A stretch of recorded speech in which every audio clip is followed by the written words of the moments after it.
साथ फीका पड़ रहा है तुम दोनों के खूबसूरत सा संबंध, और इस संबंध की खूबसूरती कम होने के कई कारण हैं। कभी कभी पति और पत्नी के बीच साधारण सी बात पर बहस होती है, झगड़े होते हैं, और समय के साथ ये रिश्ता फिर ठीक हो जाता है।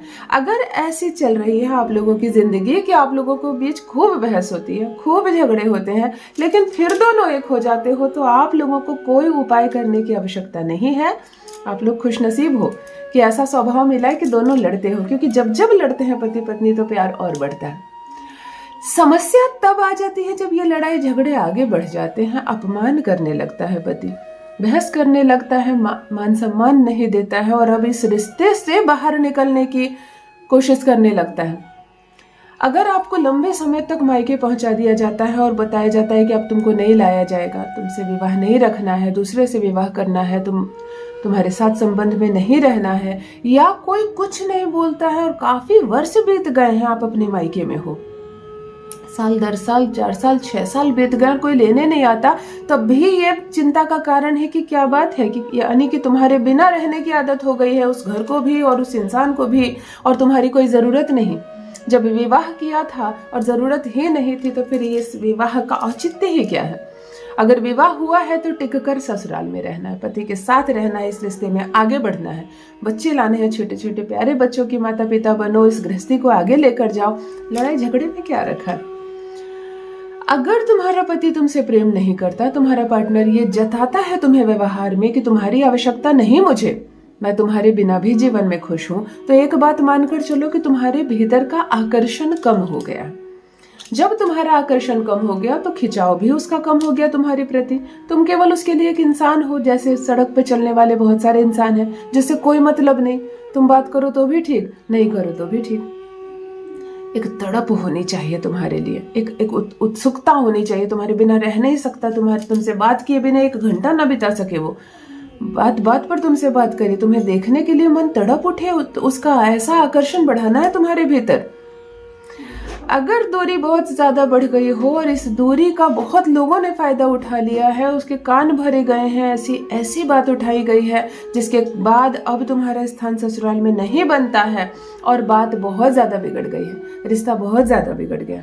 तुम्हारे भी घर वालों ने कुछ ऐसे शब्द कह दिए कि उसका दिल दुख गया, उसके घर वालों ने कुछ ऐसा कहा कि तुम्हें क्रोध आता है, और ये रिश्ता पूरी तरह से अगर बिगड़ चुका है, तब क्या करोगी।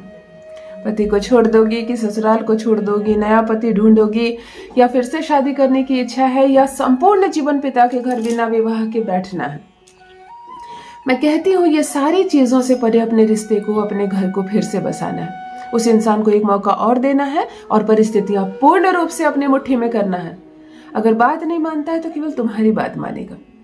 अगर तुम्हें पसंद नहीं करता है, वो तुम्हें देखना नहीं चाहता, तो एक तड़प जागेगी उसके मन में, उसके मन में एक तड़प जागेगी, तुमसे मिलने को तड़पेगा, तुमसे बात करने को तरसेगा, तुम्हारी ओर आकर्षित होगा, उसकी इच्छा ऐसी होगी कि सिर्फ तुम्हारे साथ रहे, भले उसके लिए मेरा घर छूट जाए, लेकिन अपनी पत्नी के प्रति मैं अपने कर्तव्य को नहीं छोड़ सकता, ऐसी भावना आएगी उसके मन में।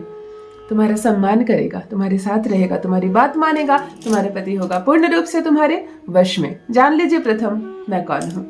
नमस्कार दोस्तों, मैं हूँ खुशबू सिंह। बहुत स्वागत, बहुत अभिनंदन आप सबका हमारे चैनल ज्योतिष ज्ञान में। कैसे हैं आप और घर में सब कैसे हैं? मेरे कमेंट सेक्शन में ओम नमः शिवाय, जय माता दी जरूर लिखें, अपनी खैरियत मुझे जरूर बताएं। पढ़ती हूँ हाथ की रेखाएं, पढ़ती हूँ जन्म कुंडली, और आप कुछ ना कहें तो आपका चेहरा भी पढ़ लेती हूँ। करम है, कृपा है ऊपर वाले की, प्रेम है आप सबका। जुड़िए ज्योतिष ज्ञान चैनल से। जो भी नए भाई बहन चैनल पर पहली बार आए हो, मेरी वीडियो को पहली बार देख रहे हो, मुझसे प्रथम बार मिल रहे हो, चैनल से जुड़िए, सब्सक्राइब कीजिए, मेरे परिवार का हिस्सा बनिए। दिल नहीं टूटने दूंगी, एक भी घर नहीं टूटने दूंगी। तलाक की तिथि निर्धारित हो गई हो, निश्चित हो गई हो कि अभी रिश्ता नहीं बच सकता है, कोई नहीं बचा सकता है, तब भी मेरा बताया एक छोटा सा प्रयोग तुम्हारे टूटते घर को बचाएगा। केवल संयम रखना, अपने भीतर धैर्य रखना, और सबसे बड़ी चीज विश्वास रखना।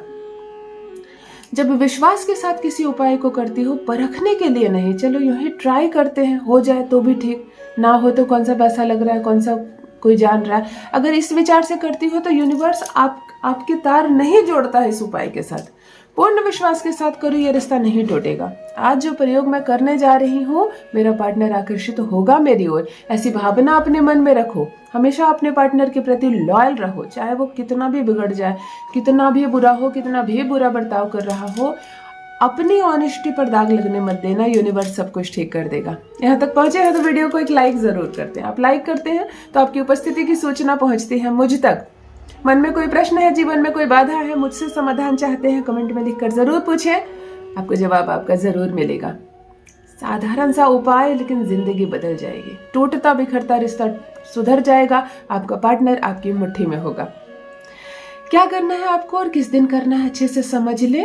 अगर मायके में रहती हो तो मायके में ये प्रयोग करेंगी। आकर्षण बढ़ाने का प्रयोग आज बता रही हूँ आपको। और अगर ससुराल में रहती हो तो ससुराल में किसी से जिक्र नहीं करना, इस उपाय के बारे में किसी को नहीं बताना, पार्टनर को भी नहीं बताना। जब इस उपाय को आप करना शुरू करेंगे, पार्टनर के व्यवहार में बदलाव शुरू होगा। 1 दिन, 2 दिन, 3 दिन के भीतर आपको लगेगा कि कोई उपाय मेरे लिए काम कर रहा है और यह रिश्ता रिपेयर हो रहा है, लेकिन फिर भी पार्टनर को नहीं बतानी है। किसी भी माह के शुक्ल पक्ष के सोमवार से आप इस प्रयोग को प्रारंभ करेंगे और प्रतिदिन करेंगे 21 दिनों तक। शुद्धता का बहुत ध्यान रखना है। पीरियड्स में कोई भी तरह का उपाय नहीं करना है, किसी भी मंत्र का जप नहीं करना। सोमवार को स्नान आदि से निवृत्त होकर सफेद कपड़ा पहने और जो पूजा पाठ अब करती हो तो करो, नहीं करना है तो मत करो।